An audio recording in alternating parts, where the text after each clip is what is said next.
Good morning. Welcome to the live feed on Rashad's YouTube channel for January 26th, 2026. Let's get into the Sermon on the Mount, Word of God, teachings of Jesus Christ, the privilege of not worrying, chapter 60. This is about Matthew chapter 6, verse 26 and 27. Look at the birds of the air. They do not sow or reap or store away in barns, yet your heavenly Father feeds them. Are you not much more valuable than they? Who are you? By worrying can add a single hour to his life. Let's get into it. Check it out. Point is, God does not want us to worry because it's hard to worry. Jesus gives us these words to help us along.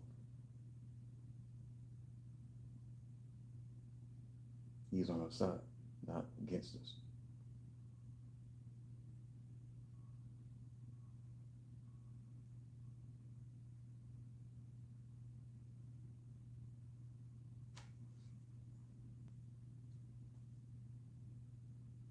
There's a parallel between God's vindicating us and supplying our need.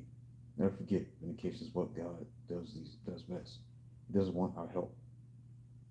So too, when it comes to the way He supplies our financial needs, He does not want us to worry. We also cast our care or anxiety upon Him. Let nothing move you, said Paul. Consider these words God acts on behalf of those who wait for Him. This means that when we wait, He works. But when we work, He waits. When we don't fret, but wait for Him to act, He gets on our case and starts working for us. But when we fret and do what He wants to do for us, He waits. That is the principle of vindication. So too with this taking care of our financial problems. It doesn't mean for us to be lazy or not do what we can. It has to do with fretting and not relying on Him to do what He promised to do. Some say if I don't do the worrying, things won't get done. The irony is the less we worry, the more we get done. Oswald Chambers once said that some people are so heavenly minded there was no earthly good use. But that is not more of a clever quote in reality. The truth is, those who set their affections on things above end up leaving the greatest mark on earth. They get the most done and change society most. The degree to which we let God run things will be the degree to which we will be responsible and get more done. Let nothing move you. Watch Him work. Two ways this may happen. There are two ways by which we might carry out Matthew chapter 6, verse 26 and 27. First, when God simply steps in and takes over, if He chooses, He can enable us to enter in His rest. He can do that. Is when He overwhelms us with His peace by passing our brains and fleshy reasoning, giving us that peace that transcends understanding. It's incredible, so wonderful. It may last a while. It lasted the whole life of Jesus. However, there is a second way. Entering into His rest doesn't happen. We ought to exercise faith and do all we can in order to enter into the rest. That is when it's meant by these words. Make every effort to enter that rest. In this case, you reject worry as soon as it comes before you. When you find yourselves worrying and fretting, stop it. You may say that's not always easy to do. I agree. Once Arthur Kenneboy says, no one said it will be easy, but it is the same with any temptation, whether it's sex, pride, false ambition, fear, or fretting. This is why we must make every effort. Reject worry as you would reject sexual temptation. Just say no. John Wesley actually once said, I would as leave curse as to worry. So to summarize what Arthur Kenneboy said, there are two ways one can stop worrying. Number one, God steps in and gives you supernatural peace. Two, you have to make an effort. You may say God stepping in is your plan A. If you have to go to plan B, make an effort, it shows the latter was actually God's plan.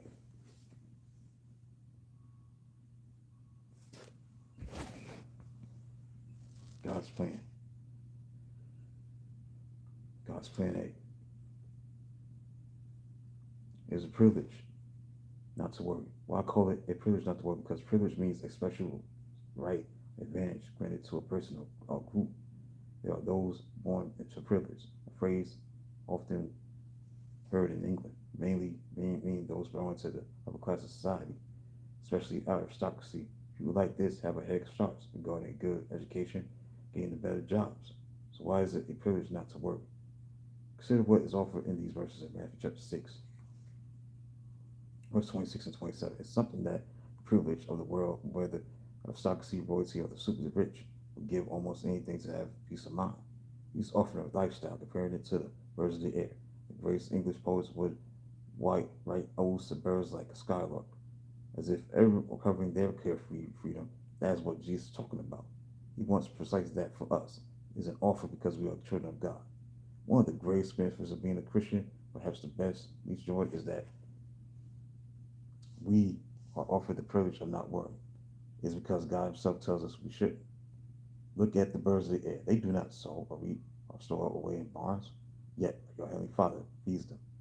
Are you not much more valuable than they?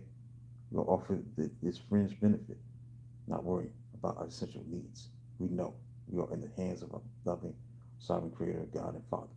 When we get to heaven, there will be no care, no anxiety, no death, no tears. On offer to every child of God is a little bit of heaven to go to heaven in. You are therefore called not to worry. We are to be untroubled because we trust God to take charge of our essential needs. In doing this, we have therefore transferred our anxiety to God, whereas saving faith is transferring our trust in God, His works, to what Jesus did for us on the cross. Achieving faith is transferring our anxiety to God. We let God do the worry. Why worry then when God says to us, leave it with me? The possibility of not worrying. Jesus would not put this before us if it were not a reachable goal. He does not dangle a carrot in front of us, leaving us with no hope. He therefore puts forth this incredible opportunity, not worrying because it is a real possibility. The question is, how is it achieved? First, entering God's rest, which is a reference neither to heaven nor conversion, but is a blissful state of inner peace. It comes from casting all your care upon God. Some take the rest of Hebrews chapter 4, verse 9, be heaven. But wrong. We do not have to make an effort to get to heaven. It is by sheer grace through faith. The same true of conversion. We do not have to work to be saved. We transfer our hope in good works and the promise offered by Jesus' cross. God's rest is an inner state of peace that comes to the Christian who transfer their anxiety to God. Jesus referred to this when He said, take up my yoke upon you, learn from me, for I am gentle and humble in heart. You will find rest for your souls. Second, we do not enter God's rest. We exercise our faith. It means not giving up. It means fierce perseverance and faithfulness to God's word and refusal to work. It's believing God says much that you take Him at His word. You refuse to give Him when tempted to fret, when it often follows is the very rest you wanted to enter all along. God will honor the faith of those who persevere and make every effort to adhere to Jesus' teaching.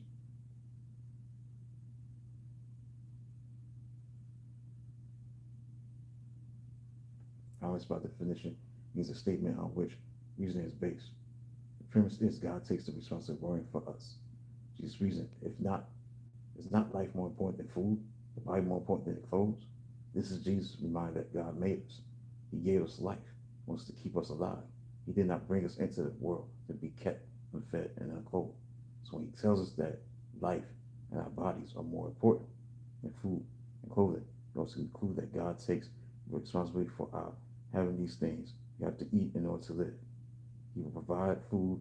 Clothes gives us warmth and dignity. God will provide clothes for us to wear. God is not responsible for the fall in the Garden of Eden. Yet He graciously steps in and says, I will see you as clothed as well as fed. Remember that God provided Adam and Eve with their first clothes of their fall, garments of skin. The promise of not worrying. In these words, Jesus implicitly were promises of us. This privilege of not worrying is a great privilege, one no one will dispute. Are we truly promised this? Yes. It comes, however, as forced to two things. Number one, agree to which we believe God, not really believe in God, but to believe God. Two, agree to which we live within the realm of need. Faith is believing God. The question is, how much do we believe in Him? We believe in our head only. Our hearts will still be troubled. But once the penny drops, God believes. That happens when we diminishes. God's Spirit increases. Holy Spirit floods our soul with peace, portion to our faith. Promise pertains to our needs.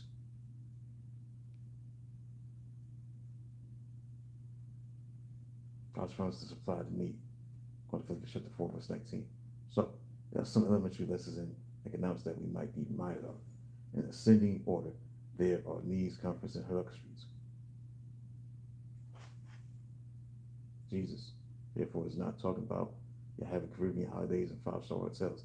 Neither is he talking about your driving an expensive car, living in the wealthiest part of town.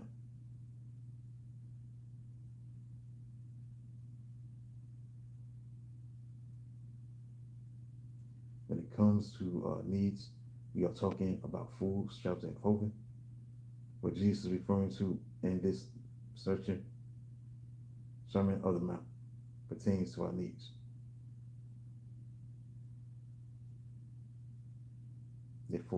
Therefore, no promise of plush carpeting in your house, black caviar with prime beef every day, or driving a Rolls Royce. If you say, this is no comfort to me, it's very likely why you have no peace. Worry is the result of treasures on earth, not heaven. Those who are content with God supplying the need are those who can claim this promise. You have to make a distinction between two things. What is important, what is essential.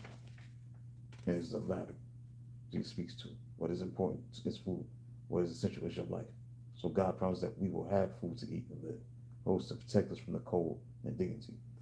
This is the way Jesus reasons in these lines. We might wish he had elevated the discussion to encompass the luxuries. What is essential are food, shelter, and clothing. The physical level, we will survive with enough food to eat. The emotional level, we will give dignity so that we won't be naked. God always provides the fig leaves to cover our shame. Our problem is we want more. We want more than what is essential. And that's precisely where worry comes from. How many of us can overcome worry at one stroke? We will content with the essentials and with what we need. Is when greed and ambition move and the faith diminishes. Worry emerges. Many Christians could overcome worry in one stroke, elevated by an increase of faith, by a decrease of greed and ambition. The promise of not worrying then is not extended beyond the realm of need. Many say they are concerned about material things. When push comes to shove, we don't want to give up our fairly comfortable lifestyle. We therefore have a superabundance of worry, because we simply will not settle for the bare necessity of life that Jesus is talking about in these lines. The promise of not worrying is to those who are content to supply our needs, not our comforts and inherent luxuries. Right, so that's it. Read chapter 61 tomorrow about how to overcome worry. Matthew chapter 6, verse 25 to 27. Therefore, I tell you, do not worry about your life. What will you eat or drink, or about your body? What will you wear? Is not life more important than food? Is body more important than clothes?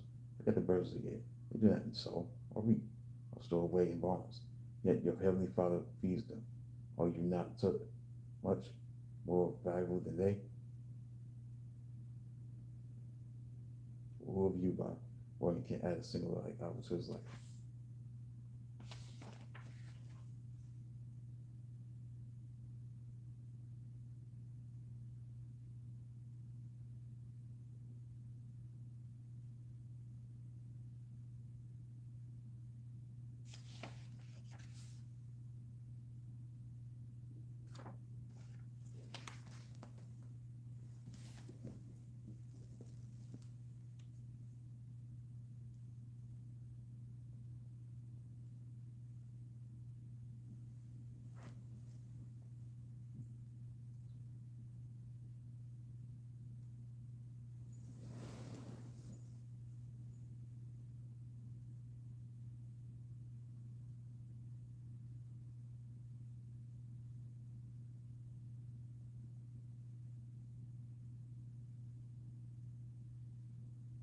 Let's get to the first rivalry between the 1970s Oakland Raiders and Pittsburgh Steelers rivalry.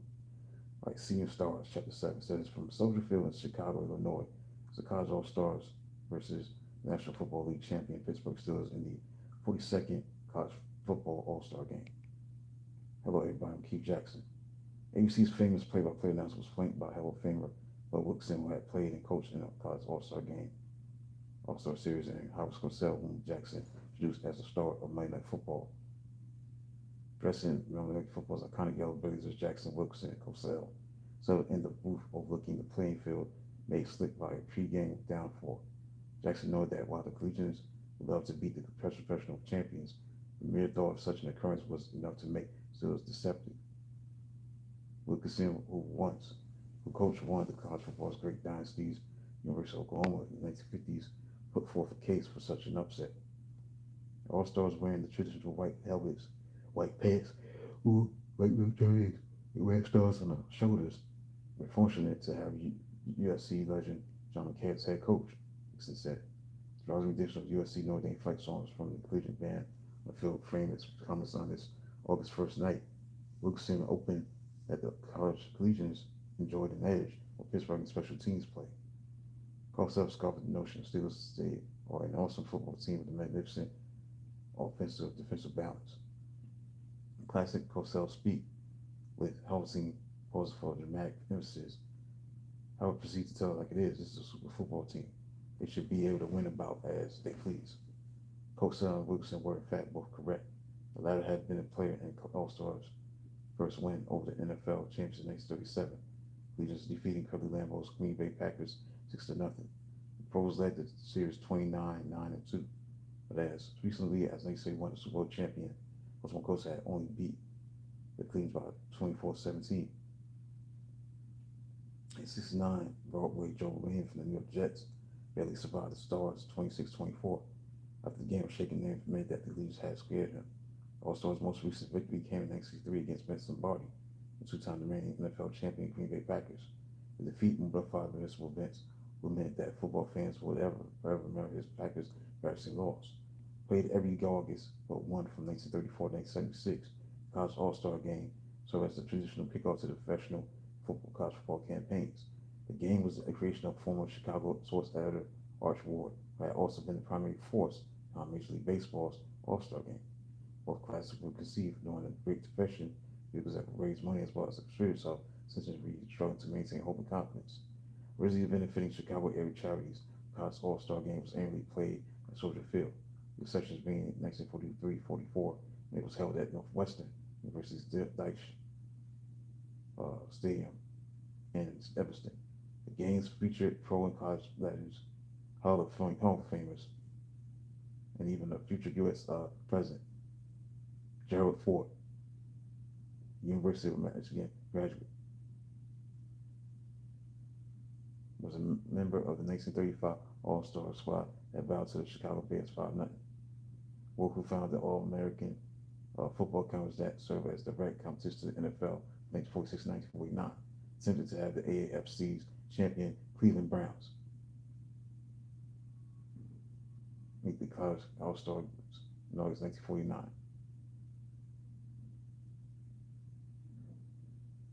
And felt convinced, some say strong on Tribune board to overrule Ward and continue the Legion's game with the establishment rather than with the Rebels. So as NFL teams improved and integrated, Legion's victories grew increasingly scarce.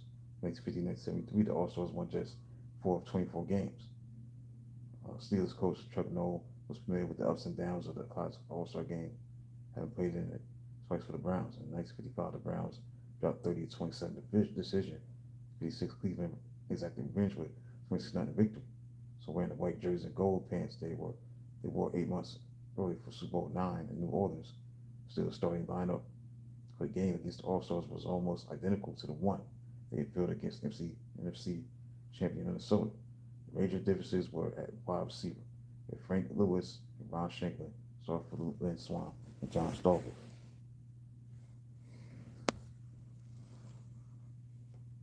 The starting lineup was impressive as well, and one of the interesting aspects of this annual classic was the opportunity for the fans to watch established pros go head-to-head with collegiate stars. Previous years that meant NFL coaching legends like George Halas opposing Frank Leahy of Notre Dame, Tom Landry opposed upset Nebraska's Bob Devaney, Kansas City's Hank Stram versus Otto Graham, McKay meeting Miami's Don Shula. It also meant the first on-field meeting of Cleveland superstar Jim Brown and future fellow Hall of Famer Dick Butkus, which took place in 1965. Dan Jenkins wrote in Sports Illustrated that the ferocious Butkus bounced Cleveland ball carriers, including Brown like toys. Brown, whose only other on-field meeting with Butkus came in the 6th Pro Bowl members of the All-Star competition, calls Butkus one of the toughest men ever played. In 1975, the All-Star class saw Jackson State running back Walter Payton fighting for yards against Steelers defensive tackle Mean Joe Green one play, eluding the bad brass of middle linebacker Jack Lambert on another. It will be the first of just three on-field showdowns between Sweetness and the Steel Curtain. The Bears and Steelers meeting in the 1975 regular season, again in 1980. California Steve Bukowski, the starting quarterback for the Stars, number one draft choice of the Atlanta Falcons, with the Cleveland on top early. Bukowski's 28-yard pass to Harper's Pat McNally highlighted the Stars' statistical domination in the first quarter. Pittsburgh's tied the score in the second quarter on Terry Bradshaw's 3-yard toss to tight end Randy Grossman. The Cleveland took a 14-7 lead at time, where we turned to Bobby Warren punt 88 yards for the score. The Stars still led the Steelers by 7 points entering the final 15 minutes. Joe Gilliam, having replaced Bradshaw in the center, tied the score with a 6-yard pass to Rocket Blythe. Super Bowl champs secured a comeback win, and Gilliam found Lewis for a 21-yard touchdown. Among the interesting observers were the Oakland Raiders, and it didn't take long for their number one pick in the 1975 NFL draft, cornerback Bill Coates, to introduce himself to his future blood rivals. A star defender for Woody Hayes' reigning Big Ten champion Ohio State Buckeyes, Cozy was playing cornerback for McKay, an all-purpose talent who will excel for the Raiders as a record-setting rookie return specialist. Cozy was part of a draft class dominated by Dallas and his dirtiest dozen, included Randy White and Thomas Henderson. Info historians have compared the Cowboys' Comment Hall in 75 to the Steelers' epic draft in 74. Two products of Pittsburgh's 74 draft, the linebacker Jack Lambert, wide receiver Lynn Swan, established themselves as stars the Steelers set about to defend their title. Lambert, a toothless twig-legged terror, was named to the Pro Bowl for the first of 9 seasons, evolving into one of the great linebackers in league history. Lambert was a link in the long line of great middle linebackers like Joe Smith, following the footsteps of Joe Smith, Sam Huff, Bill George, Ray Nitschke, Dick Duckett, Tommy Manopis, Nick Monicani, Willie Lanier, Mike Curtis, and Bill Burke, proving a first and forerunner to Harry Carson, Mike Singletary, and Ray Lewis. Lambert bridged two eras, starting his career in the mid-70s as a young contemporary of Lanier, Monicani, Berge, Curtis, and ending it as an elder statesman a decade later when Carson and Singletary were entering their dominant years in the mid-80s. When Lambert lacked in heft, he made up for hate. He was so mean as a player, teammate Joe Green said, even like himself. Lambert's ferocious play led to his being nicknamed Jack the Ripper. Fearsome, toothless vision became known as the Lambert look. His fellow greats at linebacker appreciated Lambert's persona. Former Philadelphia Eagle great Chuck Nair thought Lambert ornery. Novus considered Jack all out and intimidating. When Lambert hit a throwback of running back, no one said they knew who hit them. They know who hit them. So fellow Steelers backer Andy Russell shared the same NFL with Nitschke, Buckus, Huff, Novus in the 60s, Monicani, and Lanier in the 70s, upon the merger with the AFL. So what set Lambert apart was on the other time greats was so open was his ability to defend the pass. Lambert was accountable to Nitschke and Buckus against the run, but not as impressive. Russell thought, but Andy to believe Jack better against the pass than the other great middle backers. Lambert drew a distinction between style of play and that of his predecessors. Buckus and Nitschke said stood in the middle of the defense, the opposing blockers and ball carriers to try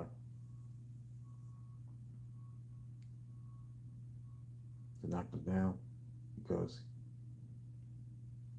he weighed 20 to 30 pounds less than Nitschke or Buckus. Lambert said he played a style that suited him best. He could run around blocker, get to the ball carrier. Lambert would do it. Lambert was the final cog in the Steel Curtain's construction. A unit known for his physical play, Lambert may have been his hardest hitter. Info Films rated him number 8 all time on his list of most feared tacklers. I tackle as hard as I can, Lambert said at the time. We were supposed to be intimidators. Hall of Fame coach George Allen, who bossed the Chicago Bears, mastered the Midway Championship defense 63 in the Los Angeles Rams and the legendary Pearson Force of the late 60s, thought Lambert was one of the hardest hitters he ever seen. No one has hit much harder than Jack Lambert, Allen stated. He has been a punching player, mean and nasty, has put a lot of players out of commission. He's tall, tough, quick, and good pass defender and great run defender. And Lambert's leading the team in tackles in each of his first 8 seasons, including 14 a game against Cleveland in his rookie campaign. was a product of two things: strategy for the Steelers that angled Joe Green, Ernie Holmes on the center's nose, and a stunt 4-3 alignment. Designed to collide of the line allowed Lambert to roam side and sideline field blockers. Jack's uber aggressiveness, because my sides I have to be active and aggressive. Lambert, Green, and Holmes formed one of the great inside triangles in NFL history. It rivals the 1958 to 1962 giant trio of Huff, Rosie, Greer, and Dick Mazewski. 1962, Lion Smith, Alex Karras, and Roger Brown. 1964, 5, 1967, Packers Nick Ski, Henry Jordan, and Ron Kostelnik. 1968, 1972, Chiefs Lanier Colt, and Luke Cannon. In 2000, 2001, it was Ray Lewis, Sam Adams, and Tony Saragusa. The Raiders respected Lambert, but some Oakland players considered him a product of Pittsburgh Stetson. Jack Tatum thought Lambert a fair linebacker at best, and one not in the same company as Lanier. Lambert was said to be great, Tim said, only because he played behind the best defensive line in the NFL.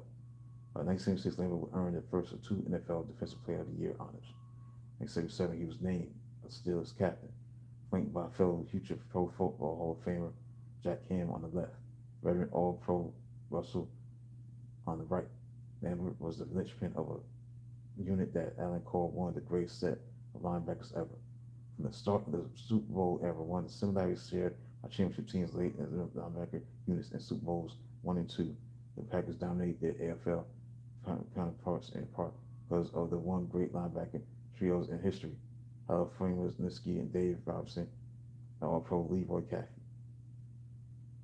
Kansas City Chiefs won Super Bowl 4, similarly great unit featuring Hall of Famers Lanier, Bobby Bell, and All-Pro Jim Lynch. Russell Colts trio Cole Curtis, Ray May, Ted Hendricks, Hall of Famer, helped win Super Bowl 5.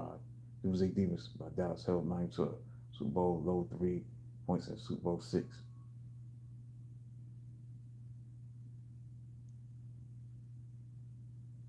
Thanks in part to linebackers Leroy Jordan, Dave Edwards, and Chuck Howley.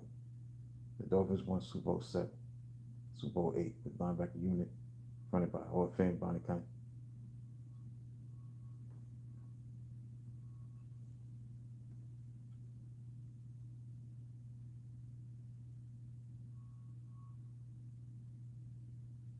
They were trying to call Lambert and Ham a terrific combination for the Steelers. What Ham did with intelligence, I said Lambert did with instinct. I thought Lambert was a natural guy who loved to play, loved to hit, play with no enthusiasm, took pride in playing hurt. Allen thought Lambert almost animalistic at times, he snows at you at the time. Deacon Jones, one of the greatest defensive ends ever, called the best linebackers some of the men in the show. There was no one on the football field, that Deacon said, tougher than the top linebackers. While Russell stated that it's impossible to break the best linebacker core all the time because these are constructed differently, Lambert, Ham, and Russell trio, NFL Films ranked trio of the second best ever behind New Orleans Saints, Dome Control, Ricky Jackson, Sam Mills, Vaughn Johnson, and Sam Pat Swilling, late 80s, early 90s. Lambert personified the frenzy felt by fans. Russell said that the Rock'em Sock'em image that had little to do with why Lambert was so successful thought him a very smart, technically proficient player who could anticipate what was going to happen. Lambert, Ham, and Russell combined for 25 Pro Bowl honors because they played in the 20 range. They were able to play a style of defense that other teams couldn't even imagine playing. While other famous linebacking core like 1985 Bears trio of linebackers like Mike Singletary, Wilbur Marshall, Otis Woodson targeted quarterbacks, Lambert, Ham, and Russell covered the quarterbacks' targets. Still couldn't dominate its decade. Fran Tarkenton deems it the greatest defense he ever faced. Man in the middle was an overnight success who had come from nowhere to reach the top of his profession. As senior year at Kent State, Lambert was named a team captain, voted Mid-America Conference Defensive Player of the Year for the Tangerine Bowl. As good as Lambert was, Kent State was a small school with far from parallel nearby Ohio State because he played beneath the NFL radar. Lambert's future in football was in doubt. He spent Super Sunday in January 1974 in his dorm room, debating whether he would watch Super Bowl 8, watching Miami and Minnesota. He couldn't have known he would be starting the NFL's ultimate game the following January. After in the second round, Lambert spent summer weekends driving from Ohio to Pittsburgh to study game films, learning the Steelers system was key to Lambert making it the squad. As it turned out, fate took a hand in Lambert's situation. The Phillies players' strike gave Steelers coaches a chance to watch the rookies more closely. Lambert included the question mark from Kent State became the exclamation point for Pittsburgh's punishing defense. So when the veterans returned to camp, fate took a hand again. Henry Davis, the starting middle linebacker for the Steelers the past 2 seasons, was injured, and Wally Pitt, Lou Garrett fashion, Lambert stepped in for the injured Davis and started his first game as a pro. A season ended, former unknown from Fall College was voted as a Rookie of the Year, a member of the NFL's All-Rookie team. The process, the Beanpole middlebacker became the third silver in 6 mid-seasons to claim Rookie of the Year honors. Lambert was legally born to be a Steeler. He was born in 1952, the same day, July 8th, that the Steelers had been founded on by Art Rooney Sr. in 1933. 5'10", 178-pound Swan shared some acts with Lambert that both were undersized for their positions, but where Lambert was rough and rugged, Swan was as smooth and graceful as his surname suggests. As an 11-year-old little leaguer, Swan made an impossible leap at the outfield fence to snag in tight and tip of the glove a ball that had already cleared the wall. The catch preserved a win for Swan's team, the Senators. It was a kind of levitating leap Lynn became famous for during his Hall of Fame career with the Steelers, most notably at the end of the 1975 season. And Swan, Noble will say, had 6 cents to go for the football and catch it.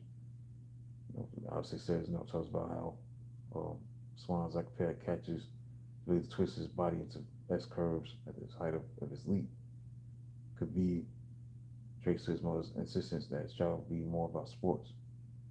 Born in Alcoa, Tennessee, Swan grew up in the San Francisco suburb of Foster City. His father worked the night shift at the nearby airport. Then Swan's mother spent nights giving him Bible lessons. He was taken to restaurants to learn how to dine out properly and took tap dances and ballet classes in order to appreciate the arts. Swan became a regular visitor to art galleries, valuable sites, museums, and the theater. So he basically talking about his upbringing and stuff like that. As a rookie, he led the league in punt return yardage, sharing time with Shanklin.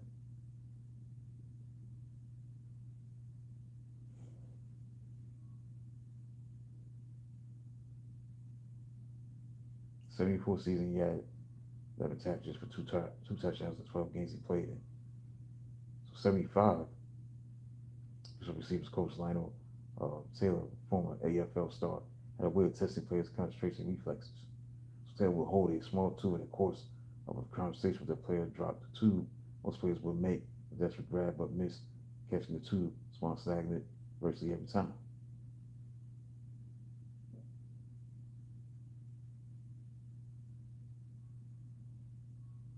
Right, he was a star in '75. Swan did not disappoint. He had 49 catches, AFC best 11 touchdowns, earning respectable corners around the NFL. Pittsburgh was 12-2. It was a team best mark to that point.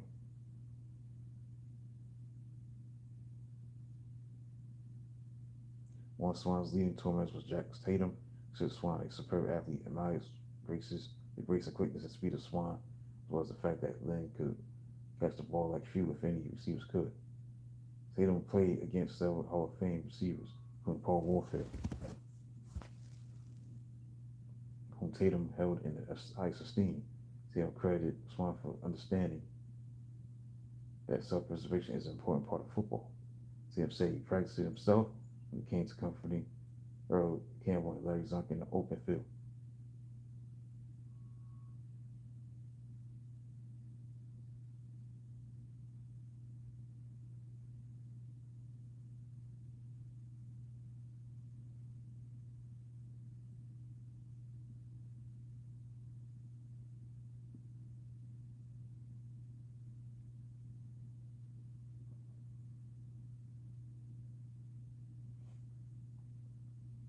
The reason was that Oakland Soul Patrol saw Starr as a receiver, likes to stick his nose into the action.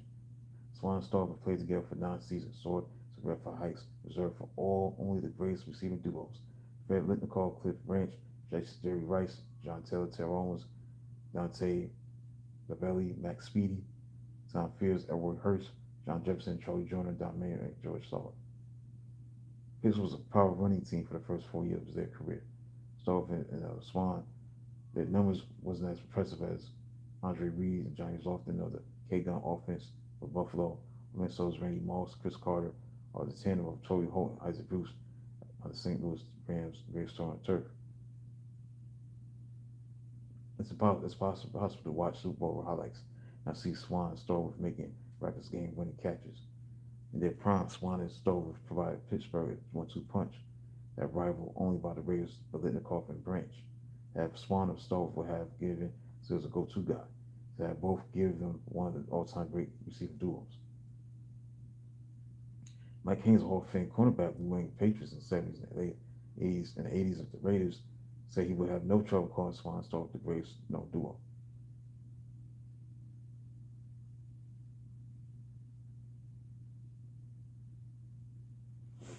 Swan and Stover believed they would make the big play and break the big game open.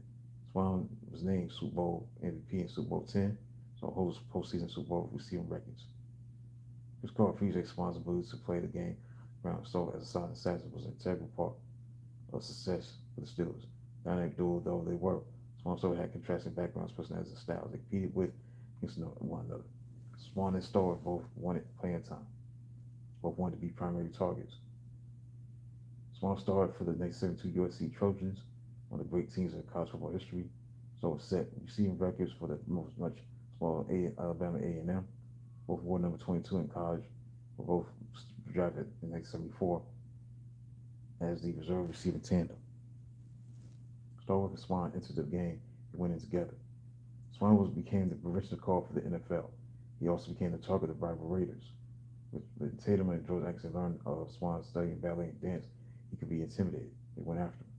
Raiders linebacker Phil Bionic said, "Still saw what Tatum and Atkinson were doing, but Stover said there was a point where Pittsburgh believed that Swan was intimidated. The Raiders thought they could intimidate him then by hitting him. They never saw him not jump, not reach as high as he could to catch the ball. So if that was their strategy, it didn't work. Still, Swan added it didn't stop the Raiders from trying."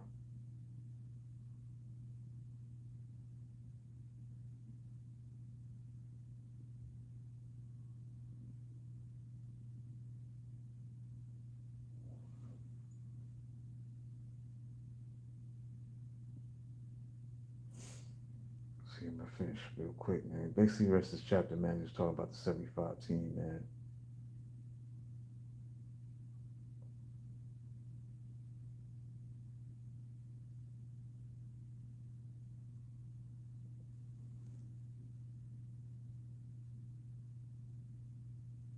You got like Mel Blount, 6'3", 205 pounds. Played cornerback like a linebacker. Played arguably the best bump and run in the NFL. During the 1983, career. Time they called Blount the great strongest cornerback the Cowboys competed against. Herb Alley would set the standard.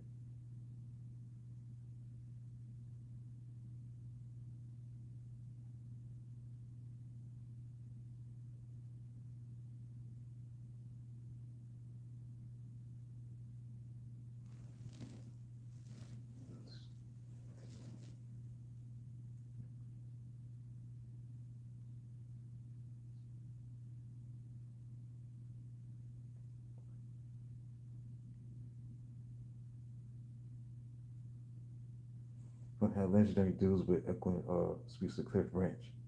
Blount used his long arms to try to jam the receiver or raise up the line of scrimmage and played bump and run with the smaller Branch as Cliff ran his protagonists.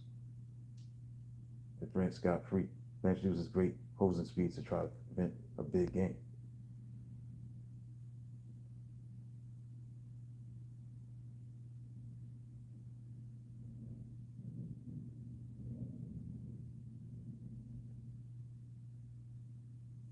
Blount's bump and run techniques became so dominant, it forced the NFL to outlaw the tactic in 1978 by instituting what became known as the Mel Blount rule. Mel Blunt rule that meant that if the defensive backs could no longer draw contact with receivers past 5 yards. So the defenders could punish receivers all over the field. So in '76, Pittsburgh Steelers defense pitched 5 shutouts and 9 game stretch.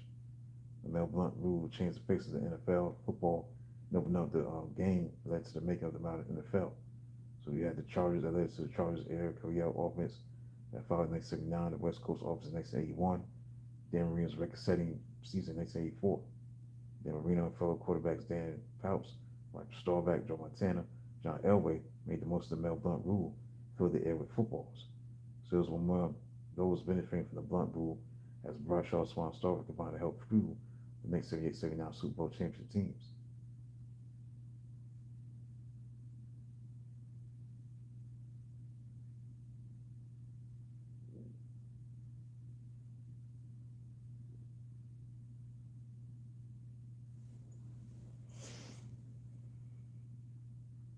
34 members of the Steelers Super Bowl roster in '75 and January were original Pittsburgh draft choices. Relative to defeating as division champions, Steelers provided fans with scintillating highlights. Never storing New York Jets star Joe Namath to the Shea Stadium in for dirt. Blunt beating Billy White, Juice Johnson of Houston to ball for end zone interception, and route to becoming the first Steelers since Bullet Bill Dudley to lead the league in picks. White, sacking Dan Trashry in the Astrodome. Rashad taking the deepest drop in football and firing a 60-yard streamer to small order Chiefs Jim Marcellus and Ray Mansfield, Jim Clack, John Cole, Jerry Mullins, Gordon Gravel, Mike Webster, Sam Davis executing trap blocks that set Franco free. While you're listening, watching this, I'm going to stop this real quick. Knowles followed the same form of building his offensive line as he did his defensive front. So his line was built through the college draft, the lone exception being Mansfield, the old Ranger having been obtained from the Philadelphia Eagles in 1964.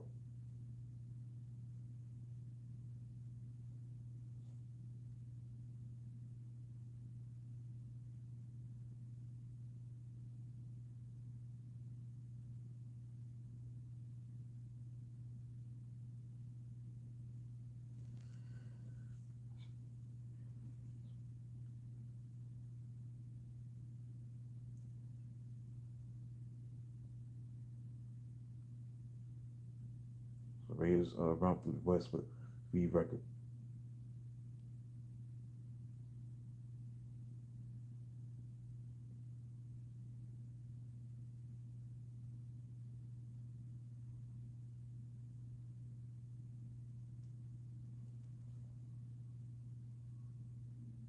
Now, the Raiders, they began the season transition. The last of the original Raiders double Jim Otto retired at the 15 seasons, replaced by Dave Darby.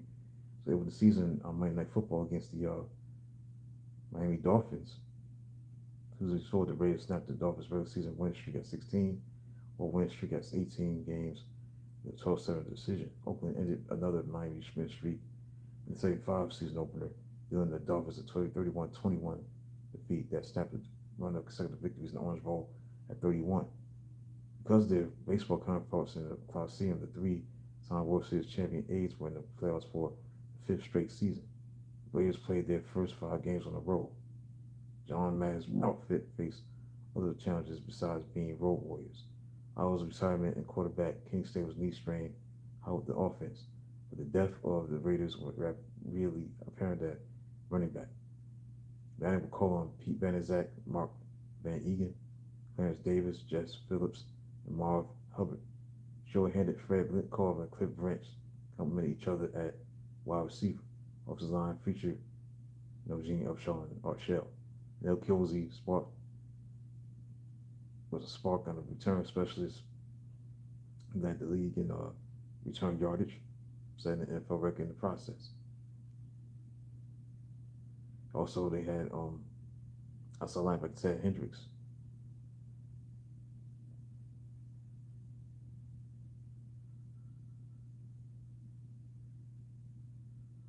Great guy, punter. He's definitely a great punter. A game changer when he punted the ball. He's a weapon.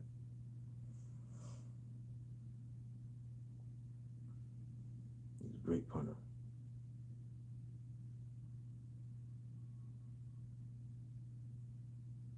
His first superstar punter. Had a perfect style, the perfect straight, with the right leg on his follow through going toward his face.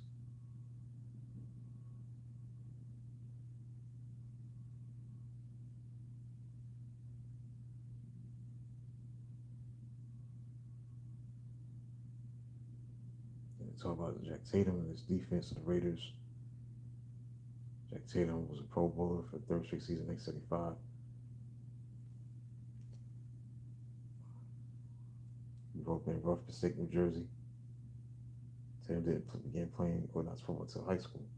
His 15 was one of the two sophomores as his varsity team. The reason backup, Tatum took the field as a linebacker early in the season opener. So players Tatum delivered a crusher ball on the quarterback. Malcolm Coley then knocked out the second string quarterback as well. As the game wore on, the opposition was down to line up his tight end under center. Tatum was promoted to first string, put on the first track to success. So he ended up going to second scholarship to Iowa State. As far as the celebrated super sophomores, they won the national championship in 1968. Hayes recruited Tatum as a running back, but Jack kept sneaking over to the defense during practices and was inserted at monster back at the request of assistant coach Lou Holtz. Jack Tatum was first team All Big Ten, CX 1970 and United All America in 1970.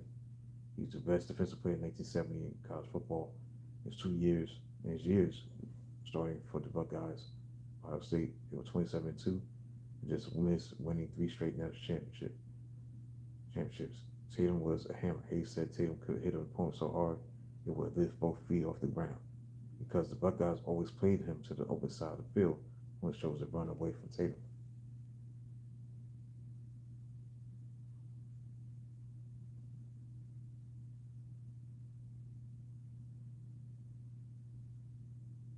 So about just how the addition of Tatum being selected at the 19th pick was a huge acquisition and draft pick because 1971 Braves were a poor tackling team, so when he came, he knocked guys out. 2 tight ends and Super Bowl champion Baltimore Colts in the All-Stars game in 1971. He walked off on the Raiders. So he embodied the merciless image of the outlaw Raiders, pirated 30 passes, and his all-around play inspired future stars, safeties like Ronnie Lott. So was it for Jack Tatum, supposed to come from Passaic, New Jersey, but it wouldn't be a Ronnie Lott.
No, 1975 was another golden season for both the silver and black and gold. Have set themselves the top 2 teams in the UFC. Oakland and Pittsburgh prepared for another quickening postseason collision.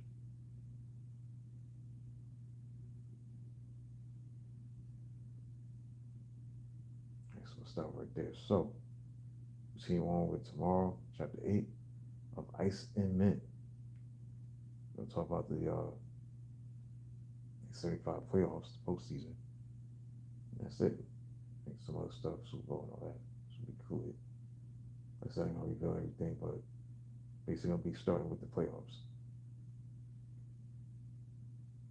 It's 75. So that's it for today. Hope you subscribe to the channel. Be appreciated. help the channel out. Be back tomorrow, chapter 61, Sermon on the Mount book, Great Seasons of Jesus, and chapter 8, about the rivalry between the Steelers and the Raiders. Till then, talk to you tomorrow.